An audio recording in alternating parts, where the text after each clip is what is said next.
बोलो साईनाथ महाराज की जय। प्रिय भक्तों, अब हम आगे साईं लीलाओं का वर्णन करते हैं। कितने ही संत समय समय पर अवतीर्ण हुए हैं और अपने अपने काल में सभी संतों ने समाज की बिगड़ी हुई व्यवस्था सुधारने का अतुल्य प्रयत्न किया तथा धर्म की अधोगति संवारने का कार्य कर अपना अवतार कार्य पूर्ण किया। इन सभी संतों में श्री साईं की योग्यता श्रेष्ठ मानी जानी चाहिए, क्योंकि उन्होंने केवल एक हिंदू धर्म को प्रोत्साहन देकर हिंदू भक्तों को ही भक्ति मार्ग का पाठ नहीं सिखाया, वरन अपनी दिव्य वाणी से सभी धर्म के लोगों को उनके धर्म तत्वों के अनुसार आचरण करने का उपदेश दिया। श्री साईं महाराज ने सब धर्मों का एकीकरण कर मानव धर्म सर्वत्र समान है, परमात्मा अल्लाह सबका मालिक है, प्रत्येक मनुष्य को बंधुत्व भाव एवं प्रेम से बर्ताव करना चाहिए। उन दिनों भारत में अंग्रेज़ों का राज था। वे सब जगह अपना मनमाना हुक्म चलाते थे। देश में शासन करने के अलावा उन्होंने भारतीयों को ईसाई बनाकर उनका धर्म परिवर्तन करने की मुहिम भी चला रखी थी। विदेशों से आए मिशनरी भारतीयों की सेवा का ढोंग रचते, निर्धनों को निःशुल्क भोजन, आवास, नौकरी, शिक्षा आदि का लोभ दिया जाता ताकि वे अपना धर्म परिवर्तन कर ईसाई धर्म में परिवर्तित हो जाएं। इसी उद्देश्य से अंग्रेज़ मिशनरी पूरे देश में फैले हुए थे।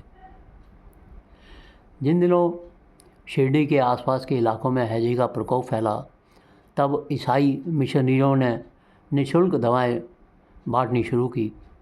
वहाँ पादरी टॉमस यह कार्य देख रहे थे।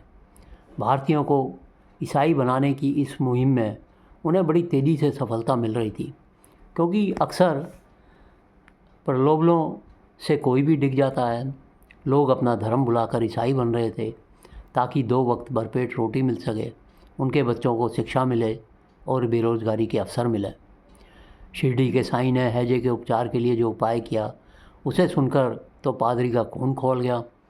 कहाँ तो उसे ग्रामवासियों को हाथ में करने का अवसर मिला था और कहाँ उस फ़कीर ने किए किराए पर पानी फेर दिया था। पादरी के सभी प्रयास निष्फल हो गए। वह साईं से घृणा करने लगा। उसने साईं से लोगों का विश्वास और ध्यान हटाने के लिए धर्म का सहारा लिया और लोगों के बीच प्रचारित करना शुरू कर दिया कि हिंदुओं को मुसलमान फ़कीर के पास नहीं जाना चाहिए, उनका धर्म भ्रष्ट हो जाएगा। लेकिन उसकी यह चाल काम नहीं आई।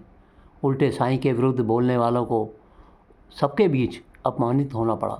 पादरी तक यह समाचार गया कि उसकी चाल विफल हो गई है। उसने अपने समर्थकों की सभा बुलाई और सभी मिलकर विचार करने लगे कि साईं के बढ़ते प्रभाव को घटाने के लिए क्या उपाय किया जाना चाहिए।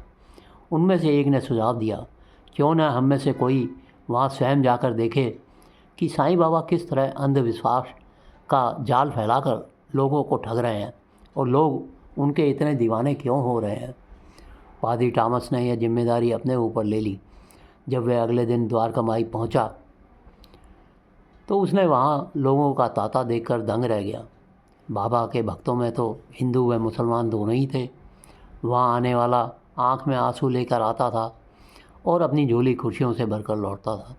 टॉमस ने अनेक ऐसे रोगी भी देखे जो बाबा की चमत्कारिक बबूत से ही निरोगी हो गए थे।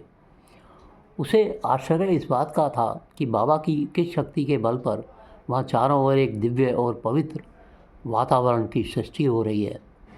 ऐसा लगता था कि वहाँ कोई अदृश्य ऊर्जा विद्यमान थी जो वहाँ जाने वाले प्रत्येक व्यक्ति के मन में श्रद्धा व आस्था का संचार करती थी। उस वातावरण में कुछ घंटे बिताने के बाद पादरी को अनुभव हुआ कि धर्म के सच्चे मायने क्या होते हैं। यद्यपि उसे अब बाबा की चमत्कारिक शक्तियों पर संदेह था।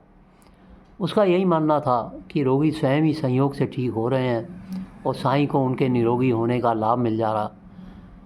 टॉमस बहुत हठी था। अपने मिशन को सफल बनाने के लिए उसने बरसों लगा दिए।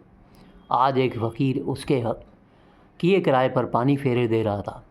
यदि लोग मिशनरियों के पास आएंगे ही नहीं तो उन्हें प्रलोभनों की आड़ में फुसलाकर धर्म परिवर्तन करवाने का उद्देश्य कैसे पूरा हो पाएगा।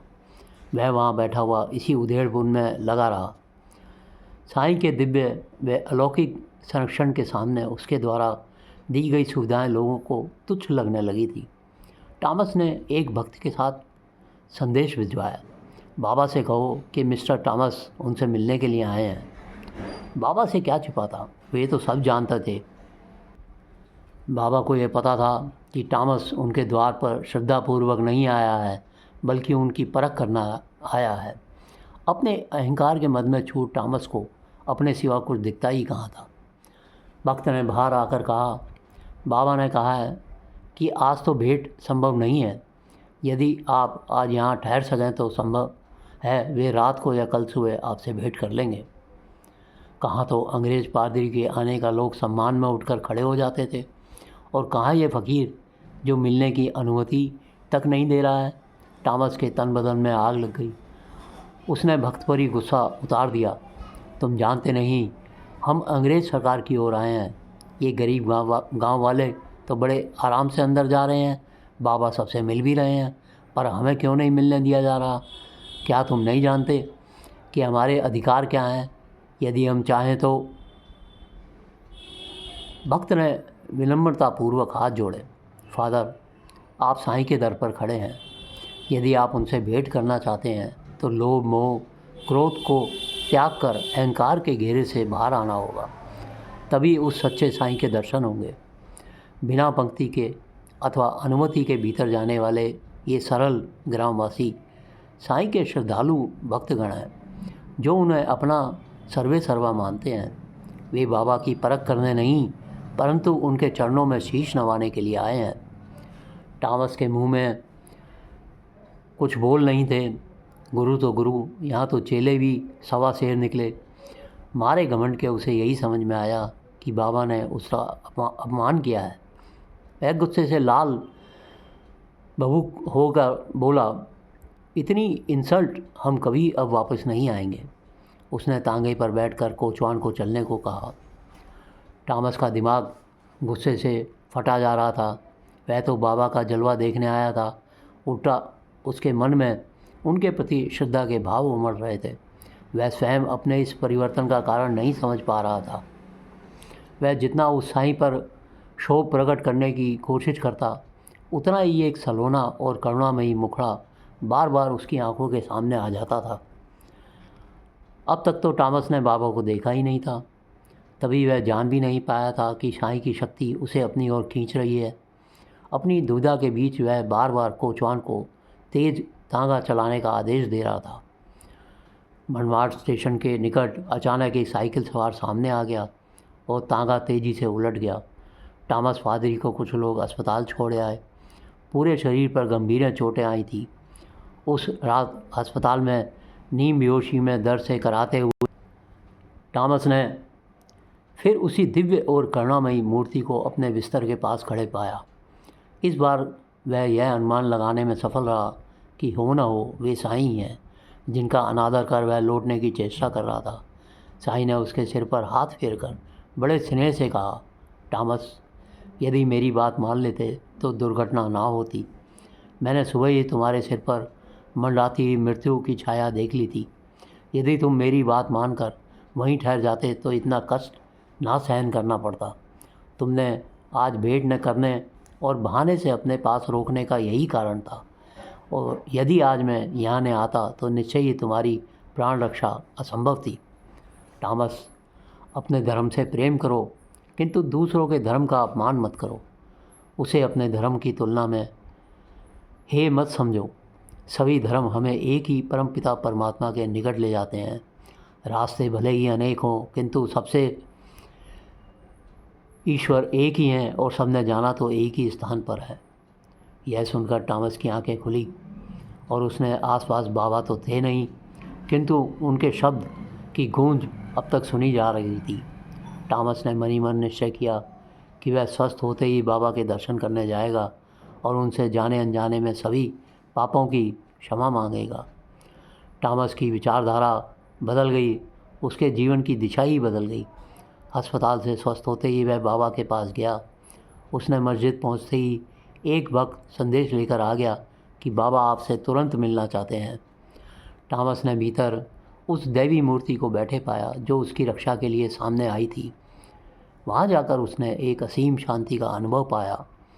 बाबा के सत्संग, प्रवचन और उपदेशों से टॉमस के मन में बसे सारे विकारों को धो दिया।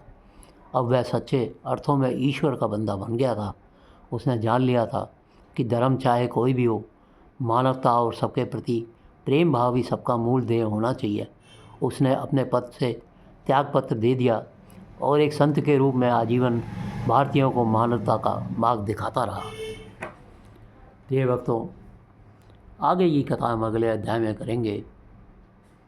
आपसे निवेदन है, साईं नाम लेते रहें और हमारे चैनल को सब्सक्राइब करें, लाइक करें और शेयर करें और साईं साईं का सुमिरन करते रहें। बोलो साईंनाथ महाराज की जय।